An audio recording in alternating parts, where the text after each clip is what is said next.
ఏంటో మీరు వరదలు అంటామంటే ఇంకా 1 minute అంటారేంటి? నిన్నే చెప్పాను కదా రెడీగా ఉండాలని.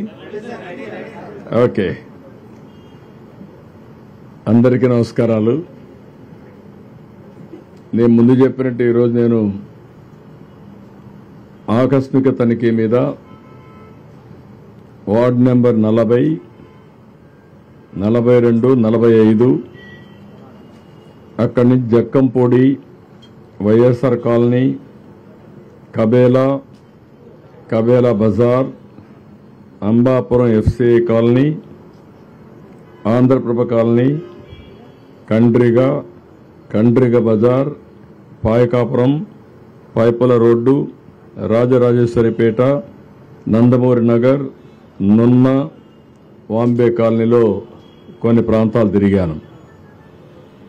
అదే సమయంలో నేను నిన్నే మీ అందరికీ చెప్పాను, ఈరోజు మధ్యాహ్నం కూడా చెప్పాను, మేము దీన్ని ఒక సీరియస్గా తీసుకుని వీలైనంత వరకు ఎవ్వరికి ఏ ఇబ్బంది లేకుండా చేయడం కోసం సర్వశక్తులు ఉపయోగించి పనిచేస్తామని చెప్పాను. దాని ప్రకారమే ఇప్పటికే బాగా అడ్మినిస్ట్రేషన్ కూడా స్ట్రీమ్ లైన్ చేశాం. ఆ స్ట్రీమ్ లైన్ చేసిన దాని యొక్క ఫలితం మీరు చూస్తే ఈరోజు చాలా వరకు పాజిటివ్గా వచ్చింది. ఈరోజు మొత్తం నేను IVRS కూడా 2 సార్లు కండక్ట్ చేశాను. 3వసారి రేపు భోజనం అవసరమని కూడా అడిగాను. దానికి అందరూ కూడా 75% అవసరం అని చెప్పే పరిస్థితికి వచ్చారు. కాబట్టి నిన్న ఈరోజు ఏ ప్రాంతాల్లో అయితే ఈ ఆహారం సరఫరా చేశామో అది రేపు కూడా సరఫరా చేస్తున్నాం. అది మొదటి ఇష్యూ. రెండోది ఫుడ్ అందిందా లేదా అని కూడా అడిగాను. చాలా వరకు ఆవరేజ్ అయితే చాలా బాగా వచ్చింది. ఇంకా చిన్న విషయాలున్నాయి. ఈరోజు ట్రాక్టర్స్ కూడా పెద్ద ఎత్తున పెట్టాం. ట్రాక్టర్స్ పెట్టిన తర్వాత చాలా వరకు ఈజ్ అవుట్ అయ్యే పరిస్థితి వచ్చింది. చాలా వరకు సాటిస్ఫాక్షన్ లెవెల్ కూడా పెరిగే పరిస్థితి వచ్చింది. చాలా పాజిటివ్గా కూడా రెస్పాన్స్ వచ్చింది. అంటే రేపు మళ్ళీ ఈరోజు కొన్ని నిర్ణయాలు చేశాం. రేపు ఎక్కడికక్కడ ఇంటింటికి సరఫరా చేసే విధంగా చేయమని చాలా స్పష్టంగా ఆదేశాలు ఇచ్చాను. ఇప్పుడే మేము నిర్ణయించాం.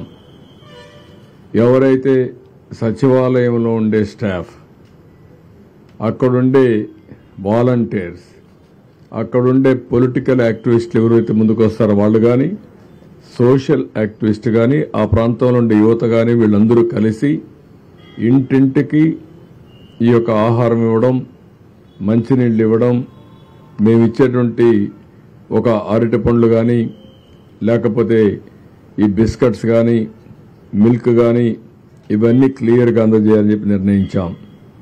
ఇంకొక పక్కన ఎన్ని ట్రాక్టర్లు అవసరమైతే అన్ని ట్రాక్టర్లు ఎంగేజ్ చేస్తున్నాం.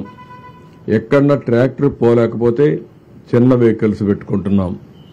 అది కూడా అవసరమైతే ఈ యొక్క పవర్ బోట్స్ ఏవైతే ఉన్నాయో అవి కూడా ఉపయోగిస్తాం. ఒక 2 మాత్రం హెలికాప్టర్స్ కూడా ఉపయోగిస్తున్నాం. ఇంకొక పక్క డ్రోన్స్ కూడా చాలా సక్సెస్ఫుల్గా ఎక్కడికక్కడ బాగా చేయగలిగాయి. ఈరోజు ఒక 25 డ్రోన్స్ ఉపయోగించారు. రేపు ఇంకొక 30-40 దాకా అదనంగా వస్తున్నాయి. ఒక 60-70 డ్రోన్స్ కూడా ఉపయోగించి ఎక్కడెక్కడ వీలైతే అక్కడ వాళ్ళకి అందించడం కోసం నీళ్లుండేది ఇక్కడ దీనికి కూడా శ్రీకారం చుడుతున్నాం. ఓవరాల్గా ఈరోజు చాలా అబ్జర్వేషన్స్ అన్ని మేము డిస్కస్ చేశాం. రేపు మెడికల్ క్యాంప్స్ కూడా ప్రారంభమవుతున్నాయి. ఎక్కడికక్కడ మెడికల్ క్యాంప్స్ అని పెట్టడం. అదే మరిగా నీళ్లు కూడా ఈరోజు నాకు చాలా దగ్గర నీళ్లు కంప్లైంట్స్ వచ్చాయి. దానిపైన ఇంకా ఎక్కువ బాటిల్స్ ఎన్ని వీలైతే అన్ని బాటిల్స్ ఇవ్వాలని చెప్పి అనుకున్నాం. ఆ వాటర్ కూడా సప్లై చేస్తాం. రెండోది రేపు ఒక 180 ట్యాంకర్స్ తీసుకొచ్చి ఎక్కడికక్కడ నీళ్లు ఇచ్చే కార్యక్రమం తీసుకుంటాం. రేపు సాయంత్రానికి అన్ని కూడా వాటర్ స్కీమ్స్ అన్ని కూడా రెడీ అవుతాయి. మెట్రో వాటర్ వర్క్స్ అంతా కూడా రెడీ అవుతాయి. కానీ ఆ నీళ్లు ఇమీడియట్ గా తాగడానికి పనికిరావు. 2-3 రోజులు పడుతుంది, కొన్ని రోజులు పడుతుంది. ఆ వాటర్ అంతా కూడా గైడ్ లైన్స్ ఇచ్చి స్నానానికి కానీ వాడుకుంటూ తర్వాత ఏ విధంగా ఎప్పుడు వాడచ్చో దానికి కూడా గైడెన్స్ ఇస్తాం. అదే మరి పవర్ స్టేషన్స్ అన్ని కూడా ఎన్ని వీలైతే అని చేస్తూ రేపు కానీ ఎల్లుండికి కానీ చివరి వరకు కరెంట్ ఇచ్చేదానికి కూడా శ్రీకారం చుడుతున్నాం. ఎక్కడైతే నీళ్లు పవర్ స్టేషన్లో సబ్ స్టేషన్లో కానీ ట్రాన్స్ఫార్మర్ దగ్గర ఉంటే షార్ట్ సర్క్యూట్ కానీ షాక్ కొట్టే పరిస్థితి వస్తుంది. అలాంటివన్నీ కూడా ప్రికాషన్ తీసుకుని ఇమ్మీడియట్గా రెస్టోర్ చేయడానికి అన్ని ప్రయత్నాలు చేస్తున్నాం. దానికి కూడా స్పష్టమైన ఆదేశాలు ఇచ్చాం. ఇంకొక పక్కన ఫైర్ ఇంజన్స్ అన్ని కూడా తెప్పిస్తున్నాం. ఫైర్ డిపార్ట్మెంట్కి అప్పచెప్పాం. ప్రతి ఒక్క ఇంటిని బురదలో కూరుకుపోయిన ఇళ్ళన్నీ క్లీన్ చేసే బాధ్యత వాళ్ళకి అప్పచెప్పాం. ఎక్కడికక్కడ ఫైర్ ఇంజిన్ తీసుకొచ్చి ప్రతి ఒక్క ఇంటి ముందర పెట్టి ఆ ఇల్లంతా క్లీన్ చేసే బాధ్యత ఆ ఇంట్లో ఉండే వాళ్ళందరితో కూర్చొని వాళ్ళ సూపర్విజన్లో అవన్నీ క్లీన్ చేసే బాధ్యత తీసుకున్నాం. రేపటి నుంచి ఎక్కడైతే క్లియర్ అయిపోయిందో అక్కడంతా కూడా ఎక్కడన్నా చెత్త అవన్నీ ఉంటే అవన్నీ క్లియర్ చేసి డ్రోన్స్ని సమర్థవంతంగా ఉపయోగించుకొని ఎక్కడన్నా డ్రైన్స్లో కానీ బ్లాక్ ఉంటే అవన్నీ తీసేసి వాటర్ అంతా డ్రైన్ అవుట్ చేయడం, డ్రైన్స్ అంతా క్లీన్ చేసేయడం. అదే సమయంలో బ్లీచింగ్ కానీ లేకుంటే ఏమి చేస్తే ఎఫెక్టివ్గా ఉంటుందో డ్రోన్స్ ఉపయోగించి ఏమైనా లిక్విడ్ స్ప్రే చేయగలుగుతామా, టోటల్ శానిటేషన్కి ఆ ఎక్సర్సైజ్ కూడా స్టార్ట్ చేస్తున్నాం. అదే మరిగా ఎక్కడెక్కడ రోడ్స్ అన్ని కూడా ఒకసారి డ్రోన్ ద్వారా పిక్చర్స్ తెప్పించి ఎవరన్నా భోంచేసి రోడ్డు మీద పారేసినా అవన్నీ క్లీన్ చేయడానికి అనేక చర్యలు చేపట్టాం.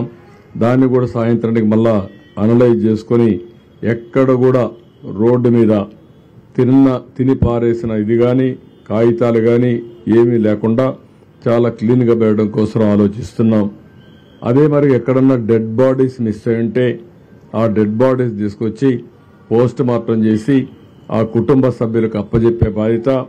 అదే మరి ఎక్కడైనా సరే ఈ పశువులు ఏమైనా కళేబరాలు ఉంటే అవన్నీ కూడా డిస్పోజ్ చేయడానికి వెటనరీ డిపార్ట్మెంట్ కూడా బాధ్యతలు అప్పచెప్పాం. ఇవన్నీ కానీ ఉంటే ఎక్కడికక్కడ అనారోగ్య సమస్యలు వస్తాయి. అదే మరి ఎపిడమిక్ స్ప్రెడ్ అయ్యే పరిస్థితి వస్తుంది. ఇవన్నీ కూడా చేయమని చెప్పి చాలా స్పష్టంగా ఆదేశాలు ఇచ్చాం. ఈరోజు నేను ఒక 25 కిలోమీటర్ల దగ్గర తిరిగాను.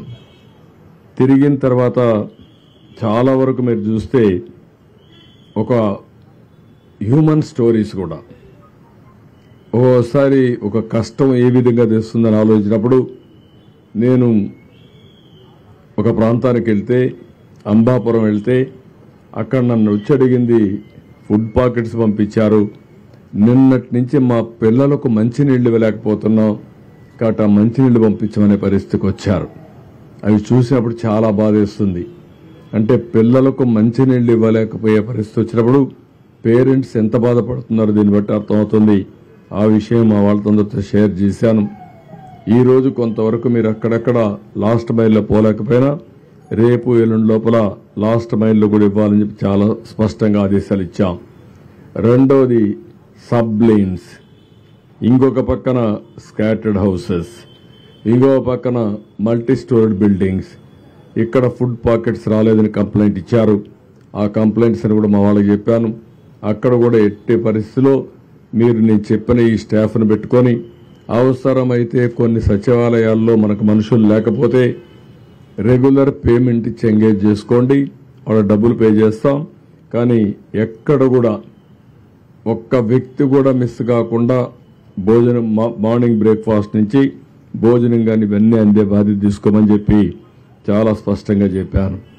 ఇంకొక పక్క అక్కడక్కడ ఫుడ్ పాకెట్స్ కానీ బిస్కెట్స్ కానీ ఇసిరిసిరేస్తున్నారు. అవి వాటర్లో పడుతున్నాయి. ఆ వాటర్లో పడినట్టు తీసుకుని మళ్ళా తినే పరిస్థితికి వస్తున్నారు. అది పద్ధతే కరెక్ట్ కాదు. గౌరవప్రదంగా చేతికి అందజేసే బాధ్యత తీసుకోవాల్సిన అవసరం ఉంది.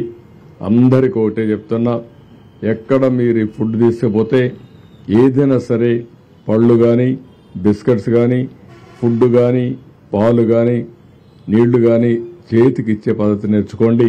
ఇది కంపల్సరీగా చేయాల్సిన అవసరం ఉంది. నిన్న ఈరోజు వాటర్లో దిగలేక కొంతమంది కూడా చేశారు కానీ అది కూడా కరెక్ట్ కాదు. దీనివల్ల కంటామినేషన్ డిసీజెస్ వచ్చే పరిస్థితి వస్తుంది. అది కూడా చాలా స్పష్టంగా ఆదేశాలు ఇచ్చి ఇవన్నీ చేయొద్దని కూడా చాలా వరకు చెప్పాం. ఇంకో పక్క ఈరోజు ట్రాక్టర్స్ వచ్చాయి కాబట్టి చాలా వరకు విజిబిలిటీ వచ్చింది. చాలా వరకు ట్రాన్స్పోర్టేషన్ కూడా ఉపయోగపడ్డాయి. రేపు ఎన్ని ట్రాక్టర్లు కావాలనో ఎన్ని స్మాలర్ వెహికల్స్ కావాలనో అవన్నీ పెడుతున్నాం. ప్రతి ఒక్క వెహికల్ నేరుగా సచివాలయానికి వెళ్తుంది పోలీస్ ఎస్కార్ట్తో. మీరు ఇప్పుడు ప్రెషర్ కూడా తగ్గింది. నిన్న మొన్న ఎక్కడికక్కడ వెహికల్స్ హైజాక్ చేసే పరిస్థితికి వచ్చారు, కానీ ఈరోజు అలాంటి సమస్యలు లేవు. రేపు ఇంకా కూడా స్ట్రీమ్ లైన్ అవుతుంది. ప్రజలందరికీ అప్పీల్ చేస్తున్నా, ఎక్కడ కూడా మీరు హైజాక్ చేయడం కరెక్ట్ కాదు, అలాంటి చేయొద్దండి. ప్రతి ఒక్కరూ మీ ప్రాంతంలో మీరు ఉండండి. మీ ప్రాంతానికి వచ్చి మీ ఇంటికి వచ్చి ఫుడ్ డిస్ట్రిబ్యూట్ చేసే పరిస్థితికి వస్తాం. ఈ విషయం గుర్తుపెట్టుకోవాల్సిందిగా ప్రతి ఒక్కరిని కోరుతున్నాను. ఇంకొక పక్కన ఈరోజు మీరు చూస్తే ప్రతి ఒక్క వార్డులో 1000 కుటుంబాలకు ఒకరిని పెట్టుకుంటాం. వాళ్ళకి సెల్ ఫోన్ కూడా ఇస్తాం. ఎప్పటికప్పుడు వాళ్ళు ఏదైనా మెసేజ్ పంపించాలంటే ఆ మెసేజ్ కూడా పంపించడానికి పెడతాం. అదే మరి సచివాలయం కేంద్రంగా ఇవన్నీ మానిటర్ చేస్తాం. సచివాలయానికి ఒక స్పెషల్ ఆఫీసర్ ఉంటాడు. ఆ స్పెషల్ ఆఫీసర్ అందరికీ రీచ్ అయ్యేట్టుగా ఏమేం చేయాలనో అవన్నీ నేను చెప్పిన గైడ్ లైన్స్ అన్ని ఫాలో అయ్యి ఇవన్నీ కూడా చేస్తారు. ఇంకొక పక్కన ఈరోజు నేను ముందే చెప్పాను, డూస్ అండ్ డు నాట్స్. ఈ సమయంలో చాలా వరకు వైరల్ ఫీవర్స్ వచ్చే ప్రమాదం ఉంది, అనారోగ్య సమస్యలు వచ్చే పరిస్థితి ఉంటుంది. దీనికోసమే ఏమి చేస్తే మంచిది, ఏమి చేయకూడదు, ఈ రెండు కూడా ఒక పాంప్లెట్ తయారు చేస్తున్నాం. ప్రతి ఒక్క ఇంట్లో చైతన్యం తెచ్చే విధంగా ఈ పాంప్లెట్స్ ఇచ్చి తద్వారా ప్రజా చైతన్యంతో వాళ్ళ ఆరోగ్యాన్ని కాపాడడానికి ఏమేం చేయాలనో అవన్నీ చేస్తాం. ఇది కాకుండా ఈరోజు టెక్నాలజీ ఉపయోగించి డ్రోన్ కానీ సెల్ ఫోన్ కానీ ఎన్యూమరేషన్ కూడా దీన్ని వాడమంటున్నాం. రాష్ట్రం మొత్తం ఎక్కడైతే వరి పంట దెబ్బతినిందో, పంటలు దెబ్బతిన్నాయో డ్రోన్ ద్వారా కవరేజ్ తీసుకోమంటున్నాం, అనలిటిక్స్ తీసుకోమంటున్నాం. అదే మరి ఇండ్లలో కూడా నీళ్లన్నీ వచ్చి స్కూటర్లు కానీ మోటార్ బైక్లు కానీ లేకపోతే కార్లు కానీ ఇవన్నీ ఉంటే దెబ్బతింటే అవన్నీ క్లీన్ చేసే బాధ్యత కూడా ఫైర్ సర్వీస్కి అప్పచెప్తున్నాం. ఎక్కడికక్కడ అవి కూడా క్లీన్ చేసి మళ్ళా రిపేర్ గవర్నమెంట్ పంపించే విధంగా. ఇంకో పక్కన రేపో ఎల్లుండో బ్యాంకర్స్తో ఇన్సూరెన్స్ కంపెనీస్తో కూడా ఒక మీటింగ్ పెట్టుకుంటాం. ఏవైతే మోటార్ వెహికల్స్ ఉన్నాయో లేకుంటే ఈ ఆటోలు కానీ కార్లు కానీ ఉన్నాయో వాళ్ళకందరికీ ఇన్సూరెన్స్ ఇప్పించాల్సిన అవసరం ఉంది. ఆ ఇన్సూరెన్స్ ఇప్పించడానికి ఏమేం చేయాలో చేసి ఒక 15 days లోపల అవసరమైతే సర్టిఫికెట్స్ అన్ని కూడా ఇప్పించి ఏ విధంగా క్లెయిమ్స్ అన్ని సెటిల్ చేయాలో చేస్తాం. అదే మరి కొన్ని వ్యాపారాలు పోయినాయి, కొన్ని ఈ యొక్క వాళ్ళు చేసే చిన్న చిన్న షాపులు ఇవన్నీ కూడా పూర్తిగా పోయే పరిస్థితి వచ్చాయి. ఇంట్లో కూడా నీళ్లు వచ్చే పరిస్థితి వచ్చింది.